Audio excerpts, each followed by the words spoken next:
Inip na nga ako. Kamara. Tandaan nyo, isa lang ang kalaban natin. Oo, sir.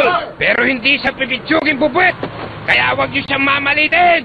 Oo, sir.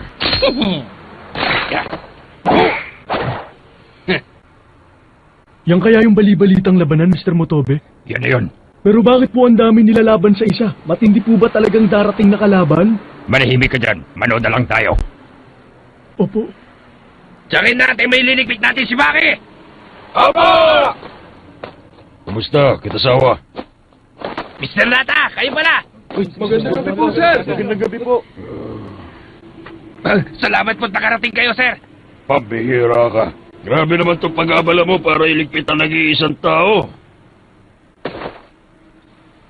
Patawarin niyo po ako, pero salamat po. Kailangan ko po ang suporta ninyo. Nakikiusap ako. Huwag mong sabihing natatakot ka sa kanya. Portang na loob, Mr. Nata. Parating na po ang kalaban! Mr. Nata, ayan na siya.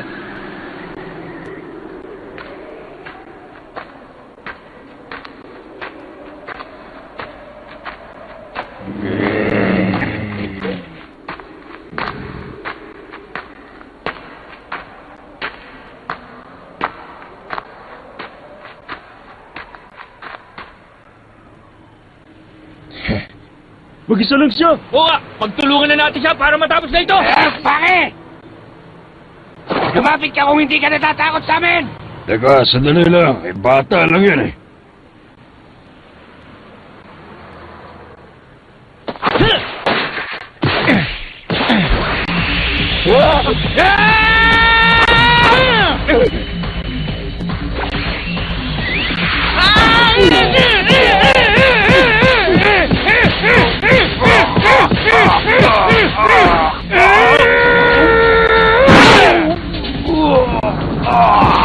Mr. Nata!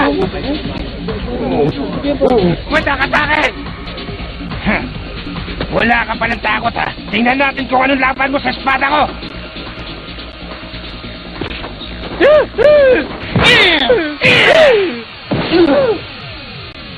Mr. Katasawa! Pambihira! At ang bilis niyang napabagsak ang pinakamagaling sa kanila! Nakita mo walang inuurungan ng batang yan. Pati patalim hindi niya kinatatakutan. Yan din ang magiging problema niya dahil kahit natatakot sa kanyang kalahati ng grupong yan, hindi siya urungan ng iba. Huwag ka masyadong magmayabag dyan, bata! Hindi mo ba nakikita ang isang kami dito? Makikita mong hinahanap ang hambog ka! Bakit? Anong tinatawa-tawa mo dyan? 4. Ha? Anong apat na sinasabi mo?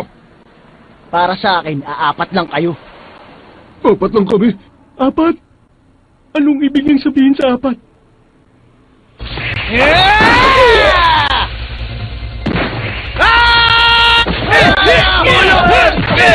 Talagang wala mo na batang mo!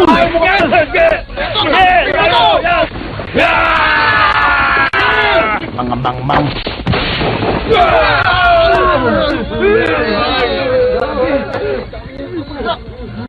Kapag pinagsama-sama sila, 4 na tao lang ang tingin niya sa lahat ng mga kalaban niya. Pero 100 sila, sir! Hindi niya pwedeng isipin na ganun lang ang sitwasyon!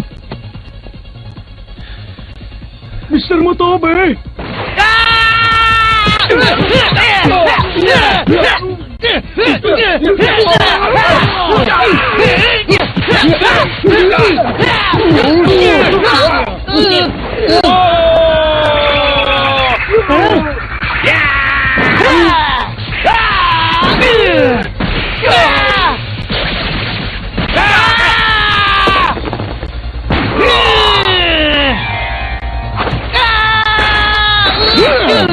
Huli ka!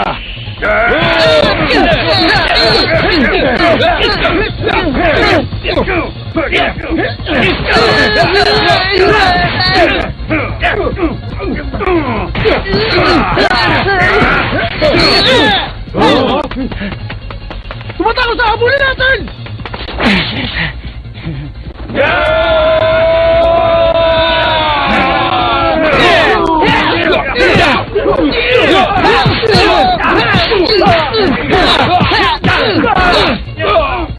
Mr. Motobe, wala po ba tayong gagawin?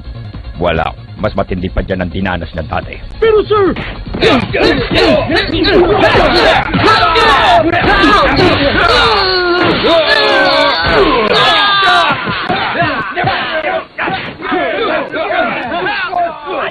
Tama na! Hindi na yata niya kaya!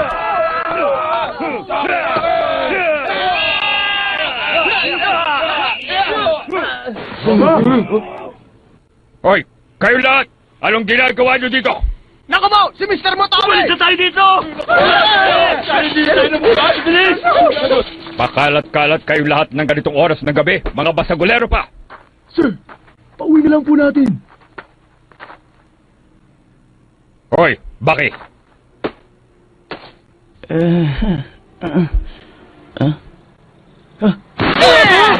Sir!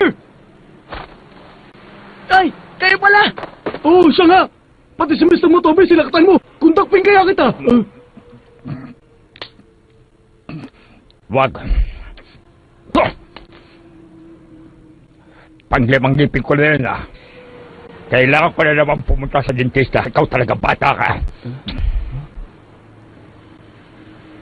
Mr. Motobe, Ayos lang ako. Bakit? Talo ka ngayon. Pero ang napabagsak mo, ilan ba ito? Bilangan mo nga. Mga 37 tao po. Apo.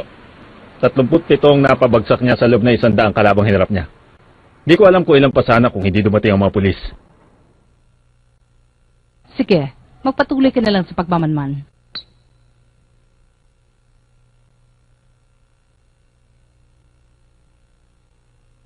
Natatalo ka rin pala, Baki.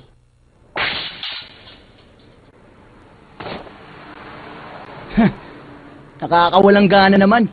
37 lang pala. Ang buong akala ko pa naman, mga 50 nang napabagsak ko.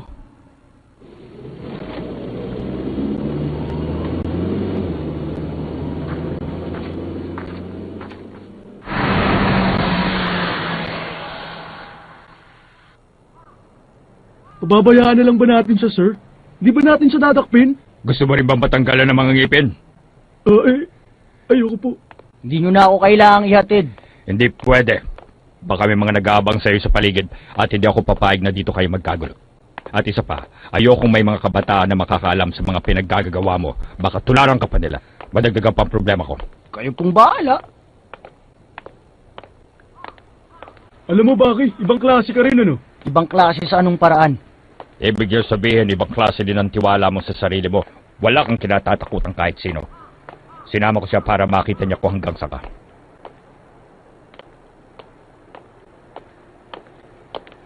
Oh!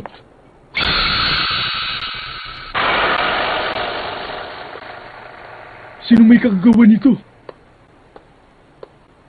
Hindi siya matalo-talo ng mga kalaban niya kaya dinadaan na nila sa ganito. Tulad niyan, mga banta at pananakot. Paano naman po mga kapitbahay niya? Hindi po ba sila natatakot at napeperwisyo? At ang mga magulang niya? Hindi din niya kasama ang mga magulang niya sa bahay.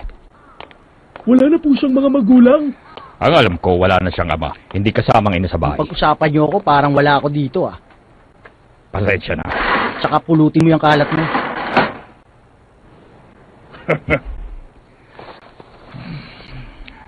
Nakita mo, iho. Nakilala mo na rin si Fumabaki. Sa mundo ng karahasan at basag ulo si Katyan, marami nang nakalaban niya at pinabagsak.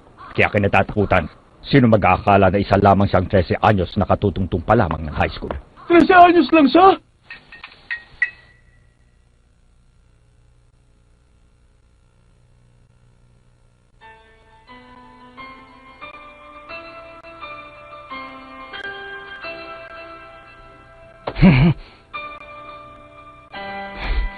Kung si Daddy yun, naubos niya sana silang lahat.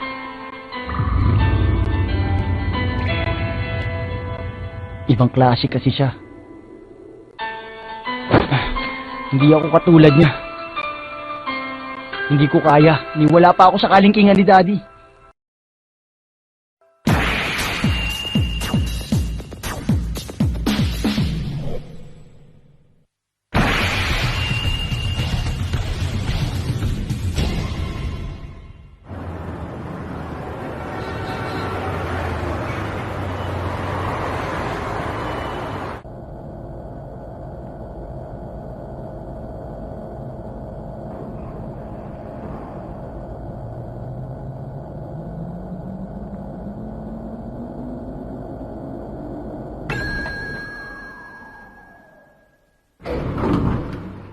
We've been expecting you. It looks like you've been hurt. Just let it go. I hate to tell you this, but you shouldn't be fighting while you're still training. Kung gusto mong tanghaling pinakamagaling sa mundo, Tama ng satsat! nagmamalasakit lang ako. Kung ganun, simulan na natin ang pag-ensayo mo.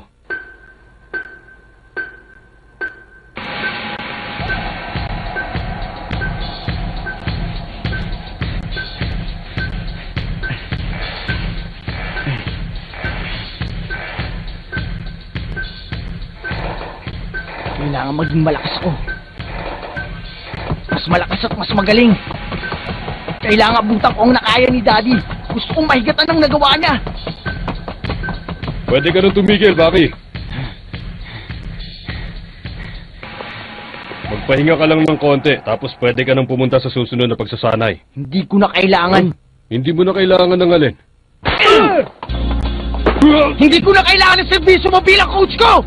Pero kailangan mong patnubay namin para ikaw ay maging pinakamagaling na wrestler sa mundo. Hindi mo to kaya mag-isa. Kalokohan! Wala kayong nagagawa para sa akin! Tigilan mo yan, Baki! Sawa na ako sa mga pagsasanay nyo! Wala akong natututunan sa inyo!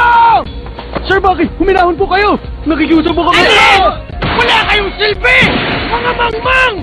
Walang pakinabang! Niloloko niyo ako! Hanggat wala kayong hinaharap na kalaban sa akin, walang patutunguhan ang lahat ng mga pagsasanay ko! Mula ngayon, hindi na ako tuturuan ng mga mangmang na tulad nyo. Gagawin kong lahat sa sarili kong paraan. Malinaw ba yon?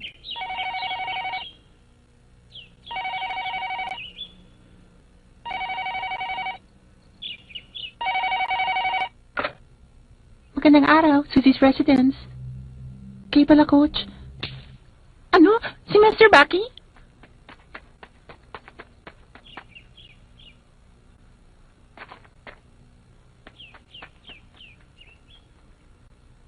Ano kaya ang pumasok sa isip niya at nagbago siya? Hetong bayad namin. 1 milyon. Tanggapin mo na. Mr. Likukawa naman, 1 milyon lang ibibigay mo. Wala bang dagdag yan? Lugi kami. Alam niyo ba muntik na ako mamatay sa huling operasyong yun?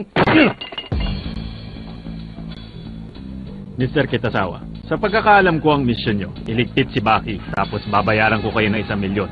Yun ang naging usapan natin, hindi ba? Nagawa niyo ba yon? Hindi. Pero tumba naman siya. Pero hindi tuluyang nailigpit tulad ng napag-usapan. At wala akong pakialam kung muntik ka na mamatay sa mga kamay niya. Ah, ganun pala. Kung hindi mo kami babayaran ng tapat, didiretso ako sa boss mo. Sasabihin ko sa kanya ng totoo, pinoprotektahan mo lang talaga ang hambog na batang yun. Ano? Magsalita ka! Yun ba gusto mo? Huwag po kayo manggulo dito. Wala kayong pakialam!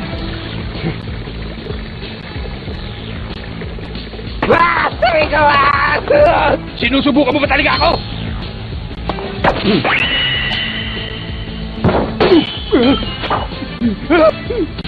Huwag mo kong tinuturo ng patalim. Hindi ko po sinasadya. Palalampasin ko ito. Basta huwag mo nang uulitin.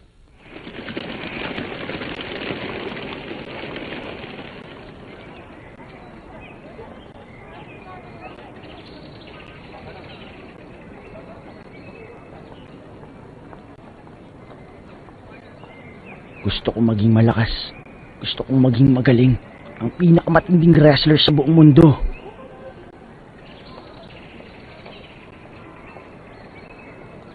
Pero malayong mangyari yun kung ganito lang ng ganitong ginagawa ko. Ano nga bang dapat kong gawin? Hindi ko na alam. Mag-isip ka nga, Baki! Huh?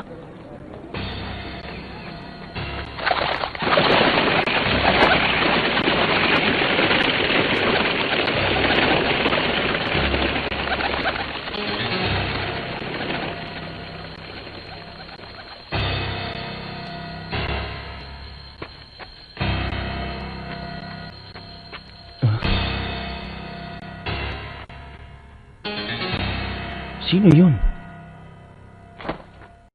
Kung hindi ka naniniwala sa pakikipaglaban, ano sa palagay mo ang gagawin ng mga Joshi kapag nalaman nilang katotohanan ni Kukawa?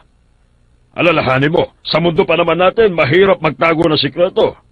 Alam ko po, Sensei. Kaya umaasa po akong ipaalam nyo agad sa akin kung may magbubunyag dito. Dahil malakas kayong makibalita sa nangyayari sa lungsod, hindi ba? Maaring nagbago na nga ang lipunan, pero hindi mo pa rin maaalis ang karahasan lalo na sa mga gang. Kung hindi ka marunong lumaban, mababa ang tingin sa'yo ng iba. Kaya ano man na mangyari, may lalabas at lalabas pa rin isa o dalawa na may pambihirang talento sa pakikipaglaban. At tutuparin nila ang kanilang tadhana.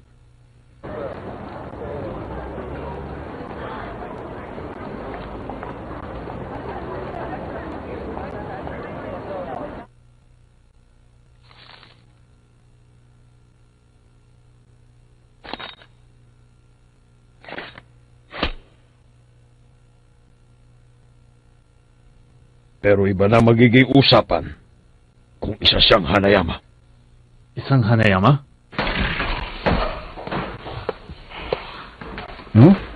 Ano ito? Panoorin niyo to. Baka sakaling may matutunan kayo.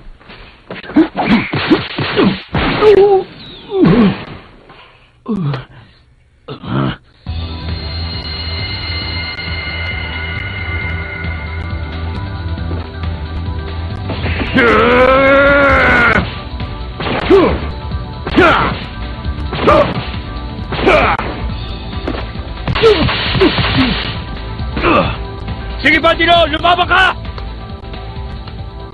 Bisita ka ba? High school na kasi ang pwede dito. First year na ako. May Thai boxing pala dito? Matagal na. Ang galing nila, no? Yan si Yuri Tchaikovsky, ang World Heavyweight Boxing Champion. Yuri Tchaikovsky?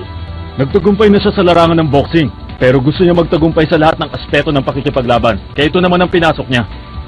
Yung mga malakas ang loob na lumaban sa kanya, taob lahat. Kahit gaano kagaling, hindi siya matalo. Gusto nga niya makaharap ang lahat ng pinakamatindi sa Thai boxing.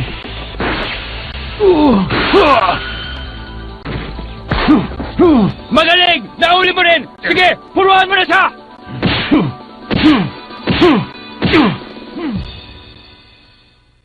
Ang pinuno ng Hanayama Kinye, si Hayama Zura. Bata pa siya at bahagi na ng kanilang ikalawang henerasyon. Siya ang tumayong pinuno ng Hanayama Kinye matapos mamatay ang dati nilang leader. Pinatay ng mga tumisaw ang dating leader na ito. Kaya nagpunta ang grupo ng Hanayama sa Kobe para ipaghiganti siya.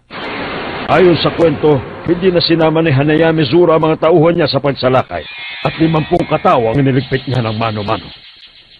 Mano-mano?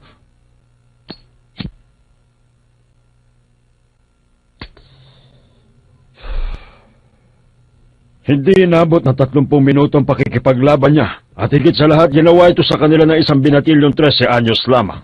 13 anyos lang? 2 taon na nakalipas mula na mangyari ang pagsalakay niya at ang hawak mong yan ang patunay. Si Hanayama Zura, kung mayroong matindi sa pakikipaglaban, siya yun. Sige, Bandino!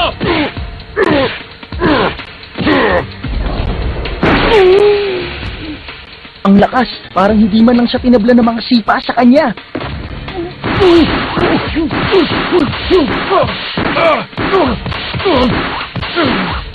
Ang bilis!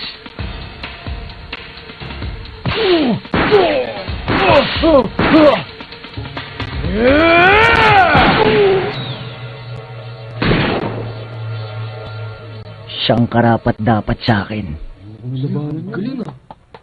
Dino! Dino! Sumagot ka! Napagod ka ba, Yuri? Kung hindi, pumunta na tayo sa susunod mong ensayo. Oh? Ngayon ko lang yata nakita ang batang yan. Nagpapasikap pero magaling.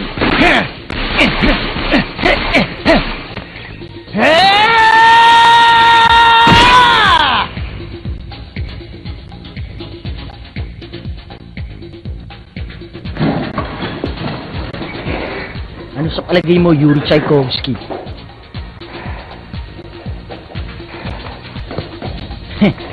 Pumasok ka na sa ring. Simulan na natin.